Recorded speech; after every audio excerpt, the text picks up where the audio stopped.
today.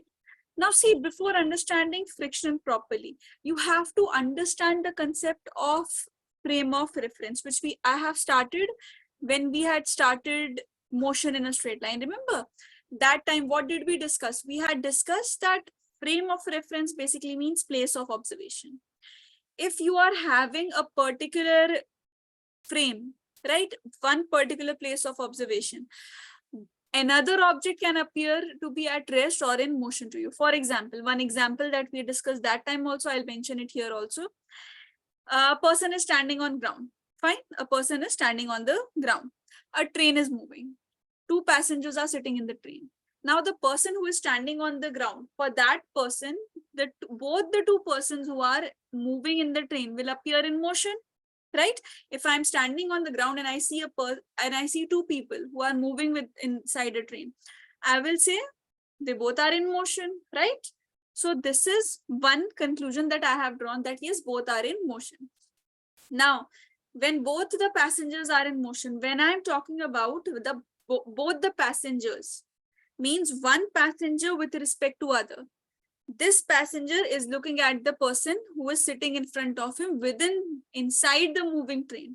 But for this person, the passenger in front of him will appear to be at rest.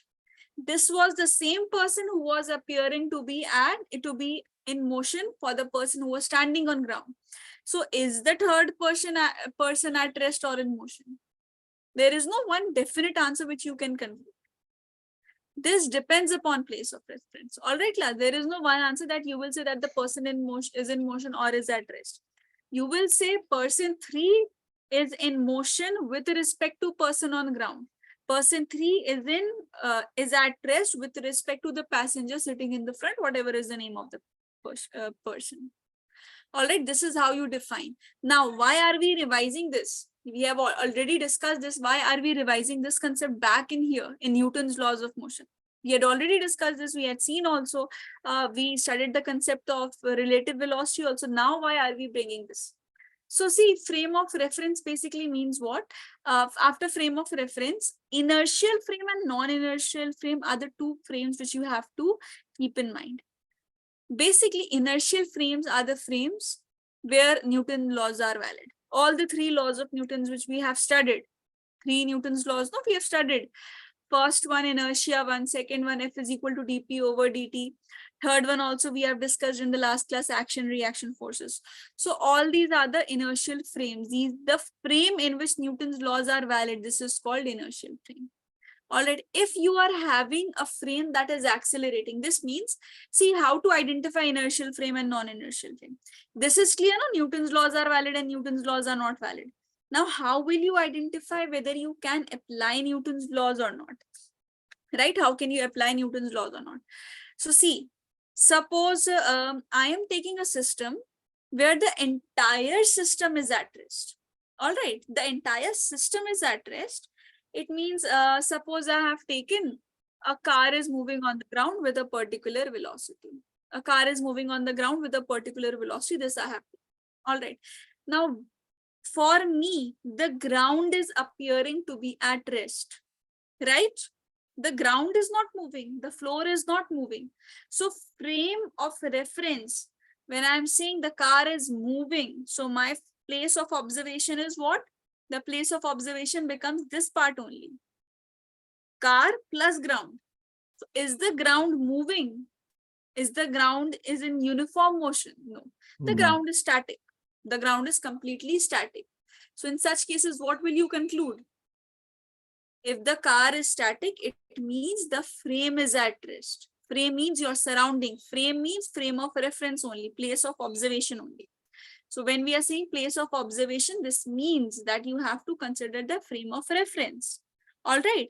When I say inertial frame means the frame in which the background, the surroundings are not moving. All the questions which we have done till now, all the questions which we have solved, did we say that the background is also moving, road is also moving? No. So if you see such a case, car is moving, that motion is fine, but is the frame also moving from where you are observing? If suppose I am observing, I am also moving and I am observing a velocity of that car. So now the place of observation becomes in motion. So that time we have a special force which we call as pseudo force. Pseudo force basically gets applied at the system. This is all the formula of pseudo force is exactly the same as mass into acceleration. In any ways, pseudo force, let's not talk about right now. Now, non-inertial frame. Suppose there is a truck. All right, there's a huge truck. And on the roof of the truck, no, on the ceiling of the truck actually, with the help of thread, I have actually hung a pendulum. This is the roof of it. And here is a bulb I have connected, bob I have connected. Now, as soon as the truck will start moving, as soon as the truck will start its forward progression, what will happen? See, it will move like this. As soon as the truck will start, even when we are also sitting, we are also inclined a bit back. So when the person is, when the pendulum is connected, it will also move. So now the force that will act, and all the acceleration, all the velocities, here you will not use your Newton's laws. Why? Because now if we have taken this as our system, if this is our system and place of observation is within the truck, then for me, my frame is also accelerating. This is also moving. Earlier, only this was moving. Now this is also moving. So this is called as non-inertial. So inertial frame basically means, in simple terms to remember, you can say background remains at rest. And if the background also starts moving, starts accelerating, you will call it as non-inertial frame. You have some questions like if lift has also started moving. So lift, which was initially the place of observation, has now also started moving. So this, in this case, you will say these are all non-inertial frame. So a very basic thing, you don't need to go into the details of this so much, just remember the basic differences between them. Coming to friction. See, friction is a force that provides resistance to motion. All right. Why friction occurs in your system? Everything we'll study in friction. Friction is a type of force. It's a dissipative force. We have already studied about in work, energy, and power. Remember, we have studied conservative forces, non-conservative forces. So friction, no, it provides resistance to motion. That is fine, but it also produces heat. It wastes energy. So we call friction force as a non-conservative force firstly, and it depends upon entirely the path traveled for work to be done. All right. Now see, what is exactly friction. There are irregularities. Suppose this is a surface. This is a surface. I have zoomed in the surface. So this is how the irregularities appear. Though it appears to be smooth, this appears to look smooth when we are looking at it. But even without it, there are certain irregularities. So suppose these are the irregularities of one surface present. They are exactly at the microscopic level. Some irregularities we are able to see by ourselves, some irregularities we are not able to feel, but most of the irregularities we are able to at least identify. We can at least say this surface is smooth, this surface is rough, and there is one more surface. This surface also has the irregularity, smoothness is not there. So when two objects are kept like this, nothing happens, nothing. Okay, but as soon as they are rubbed against each other, what happens? Can you see these irregularities? These are actually rubbing against each other. These irregularities, they are rubbing against each other, right? So because when the irregularities, they get interdigited and they started rubbing each other, that leads to production of heat. And the force that opposes this, and the force that provides restriction to motion, you can see if suppose something is smooth, it will glide off easily. If something is rough, it will keep on getting interlocked. So that's why we say friction provides resistance to the motion. Friction is force is not a very difficult force to study, not a very difficult force to understand. Regarding the types of friction force, I'll do it later. First, note down some points till here. Because then I'll do all the types of friction forces together. But before that, just write down the basics, then I'll discuss.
WRT means with respect to. With respect to.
C class, let's now discuss the types of friction.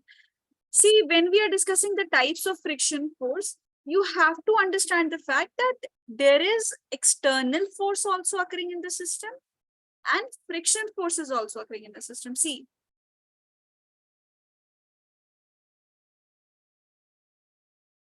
those who haven't written, I'll give you time. Just let me know. Okay, see, there are three types of friction: static friction, limiting friction, and kinetic friction. You can study static and limiting together. Kinetic is a little different, but static and limiting, they are just very, very similar. There's a very slight difference with each other. Look here at an example. Suppose this is a box that is kept. Some mass of this box is present, right? Now, I have applied a force, let's say 5 Newton. The box is kept and I have applied a force 5 Newton. I'm noticing nothing is occurring. So it means there is no friction force in our system. Resistance is occurring. There is resistance to the force. So frictional force is there. But nothing occurred. It was heavier. Maybe I have not given enough force. Suppose this is it. This is it. I have applied 5 Newton. Nothing is occurring. So when nothing is occurring, it means the frictional force that is acting is called the static friction. All right. Static friction acts in the system where it occurs in response to the external force. It occurs in response to the external force, but there is no net movement. Everything remains static, stationary. The object remains static. The object remains stationary. That's why we call it as static friction. All right. Suppose I have increased the force. I have increased it to 6 Newton. Now I am noticing still the object is not moving. It means the value of static friction has also increased up to 6 Newton. Value of static friction. Static friction is also called self-adjusting friction because according to the values, according to the forces that you are applying, according to the external forces, it also changes its value. 5 Newton, so 5 Newton ho gaya. When we applied a force 6 Newton, it became 6 Newton. All right, this is how static friction works. All right, then what happens? Again, I have applied a force 7 Newton. I am noticing nothing has occurred. This is still 7 Newton. So again, static friction is what? It's the limiting friction. Limiting as in not that limiting friction, limiting in the movement. Static friction doesn't allow the object to move, but it keeps on occurring and it increases with the force. Suppose I have to push this laptop. So if I push it with a little very less force, the laptop won't move, right? I have to apply a certain move to push this laptop, right? So when I'm seeing a small force is being applied, in that case also you have frictional force that are existing. All right, frictional forces are present which are existing. Those are called static because no movement is occurring in your system.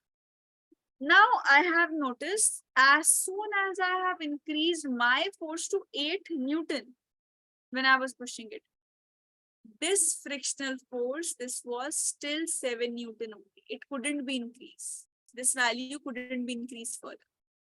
So this frictional force now that is acting in our system, now the object has moved. You can see the left hand side term is lesser than the right hand side. If I'm applying a force more towards the right, it will move towards the right. If more force is applied towards the left, it will move towards the left. But right now, more force is being applied towards the right. So this also moves towards the right. Okay. So now understand what are all the types of friction. When I applied these forces, 5 Newton, 6 Newton, here static friction was keep on continuously adjusting by itself. And it didn't allow the body to move. Then I had received the maximum value of static friction. There was a maximum value beyond, you can see, with which it couldn't adjust itself, right? There is a maximum value of every static friction, beyond which it cannot work.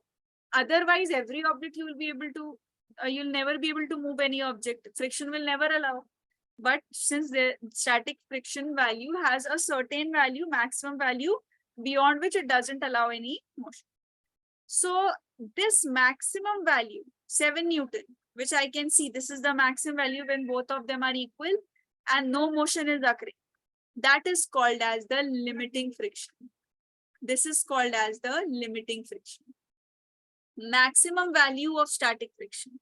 Still, the body hasn't moved, but this is the maximum value. Beyond this, the body will. And once the body has started motion, now the friction force that will come into your system is called as the kinetic friction. So static friction, self-adjusting friction, it doesn't allow the object to move. Limiting friction, maximum value of the static friction. Maximum value of static friction is called limiting friction. All right. And it also doesn't allow the objects to. And finally, you have kinetic friction, which allows objects to move. This is what is meant by all the three types. Now, what is static friction? It's the friction that acts on the body at rest. This is important, at rest. Actual motion has not started, and this is self-adjusting. When we use the term self-adjusting means, you could see if its maximum value is not reached, it will keep on increasing its value. Beyond this, it will not increase. Then limiting friction is the maximum value of static friction. And what is kinetic friction? It acts when the body is actually sliding over another body. Motion occurred when the kinetic friction came into the system. It is always less than limiting friction. Why less than limiting friction? Because see, actually, no, in this example also, this value will be somewhat less than 7, a little less than 7, like 6.9 Newton, 6.8 Newton, like this. This will be a little. Why? Because once the motion has occurred, the resistance is less. When the object was rigidly kept, friction was also more to not allow the object to move. When the motion is there, when the forces have been overcome, right? So friction value also decreases because there is nothing to oppose. One graph that you have to remember, and it's a very important graph. This is there in your textbook also. This graph comes as a separate question also to draw. And I will suggest if there's a theoretical question in your exam to write about the types of friction, do draw this graph by yourself. This basically says that, see, frictional force versus applied force. Both are increasing. You have increased the frictional applied force, frictional force increased. Again, you increase the applied force, frictional force increased. A maximum value was achieved, which couldn't be increased further. And finally, it reached a plateau, saturation point. So this was static friction, maximum value, limiting friction, and finally in motion, kinetic friction. All right. And causes of friction also I have discussed with you. Causes of friction, intermolecular forces between two surfaces. See,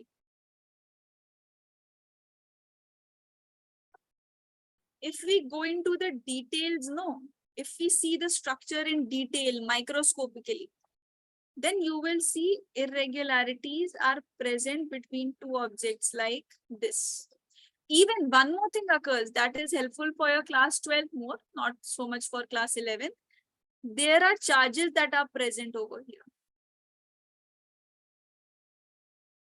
So these charges are also moved. Electron transfers also occur. Electrons also move up and down because of friction.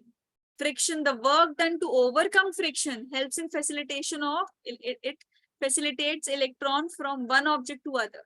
That is also possible. All right. Basically, it's the irregularities. They become interlocked to each other. All right. And when they are moved, see, when they are continuously locked like this. Right? They are locked like this. But when they move, these irregularities, they rub against each other. And that leads to production of heat as well. Best example, take your palms. These are rough surfaces, right? This is not smooth. You have creases on your hand, right? Shape is also not fixed. Somewhere it is in depth, somewhere it is exactly superficial, right? Now you start rubbing your hands. After a while, you will see hands become warm. This is because of friction, because it's a dissipative force. Friction force, we also call it as a necessary evil, because firstly, it's a dissipative force in your system. It's a non-conservative force. So that's why we call it as an evil. But you also know the importance of friction force. Without friction force, objects will not be able to stop. All right. Friction force provides resistance and ultimately it stops. Otherwise, if friction force is not present in your system, inertia won't be able to overcome. If a body is in the state of rest, it will be in the state of rest until and unless you do not have kinetic friction in your system. Kinetic friction help in the movement, right? Or you can say if something is in motion, you have rolled a ball on the ground. After covering a certain distance, the ball stops by itself. It's actually the friction that has come into action. All right, kinetic friction has stopped it. So like this, friction is also often called as a necessary evil. So this you can check in your books, textbook, just check it once, necessary evil point. Some points are given, pros and cons of friction. That can also be helpful to you. All right. Okay, start noting from here. Some students didn't write it from here, friction. This.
See, coming to the laws of friction.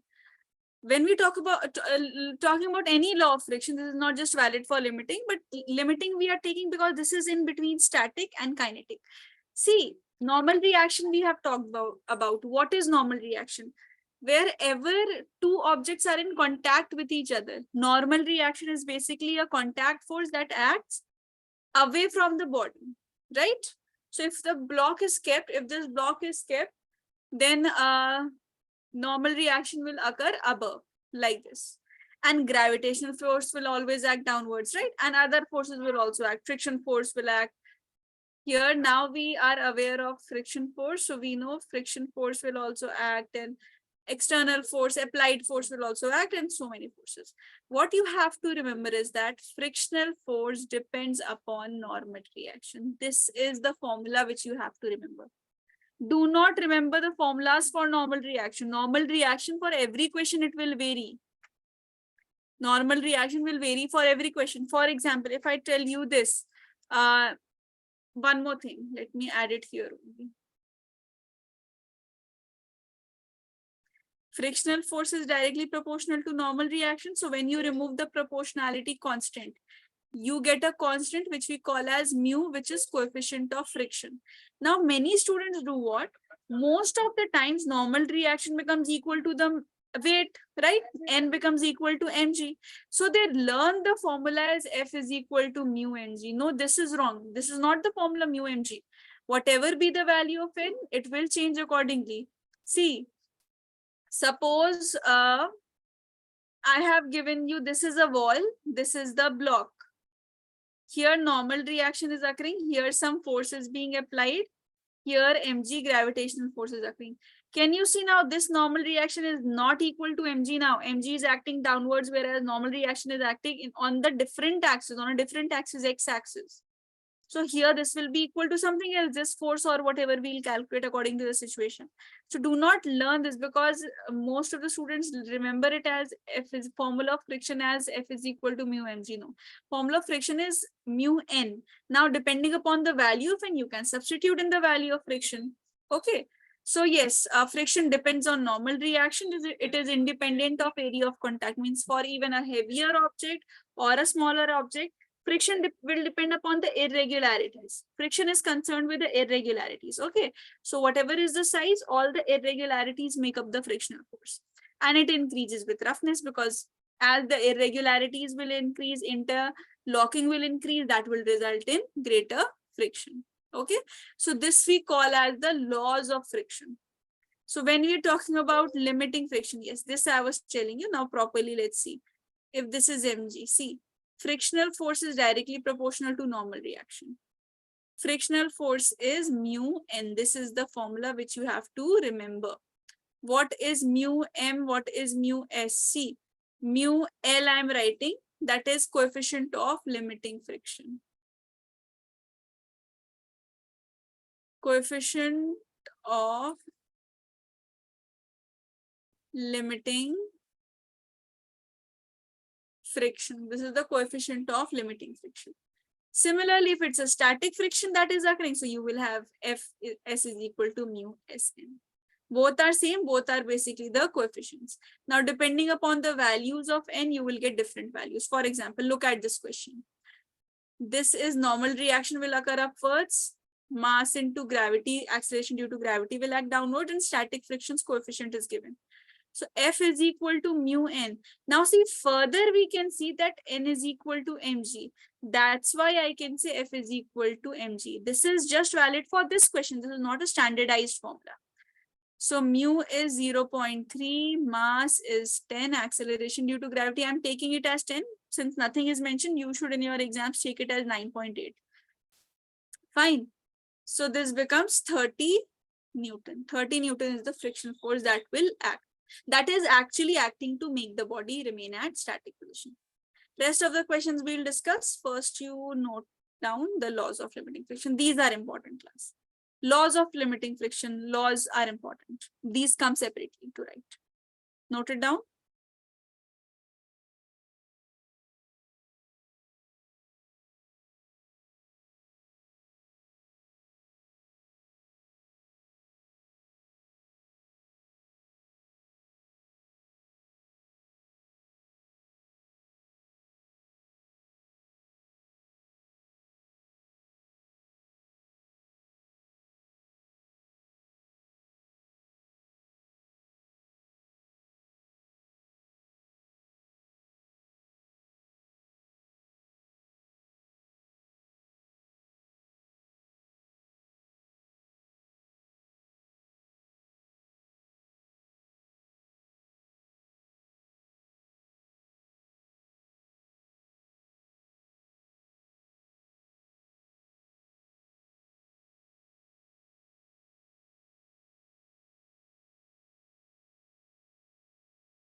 C class, one more question let us discuss. Then some portions are left that we'll do in the next class. Then tomorrow you have your class. It says a body of 20 gram is placed on a rough surface having 0.3. Calculate force of maximum static friction. So basically you have a body whose... Teacher, Yes. uh, I'm supposed to be attending a math class right now, and from the web I joined this class. I think I got the wrong Yes, link. you just check the ID. This is actually physics class of 11th. Okay. Please just check the link once again. I need to join. Yeah, I joined from the link thrice, and I kept joining the same class. Same class. What is the timing of your class? My class is 5 o'clock. I'm in ninth, and I'm supposed to be attending a math class. So there are 15 minutes left, no? I'm supposed to be attending at 5, and it's 5:13. You were supposed to be attending it at 5. Let me know. Just to give me a minute. I'll just let you know. Yes, Okay, what's your name? Simrat. Simrat.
Simrat, I think one more link has been shared with you. Just check once again. Okay, teacher. Thank you. All right. Yes, we were discussing. So 20 gram is there. So again, normal reaction will occur and here mg will occur. So coefficient of static friction is 0.3 over here. So when we have to calculate friction force, this is also easy, mu n. And since we know n is equal to mg, so this also becomes equal to mg. Friction force is 0.3 into 20 into 10 to the power minus 3 into 10. This much Newton it is coming. So 6 point something, this will be your answer. Let me know what's your exact answer. Note it down. Ma'am, how did you get 10 raised to minus 3? See, it's given 20 grams. Okay, we want our SI unit. So I've converted 20 grams into kgs. This is in kgs. Fine? Okay, ma'am.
Rest of the part, it's lengthy. We have to see some other questions are also there.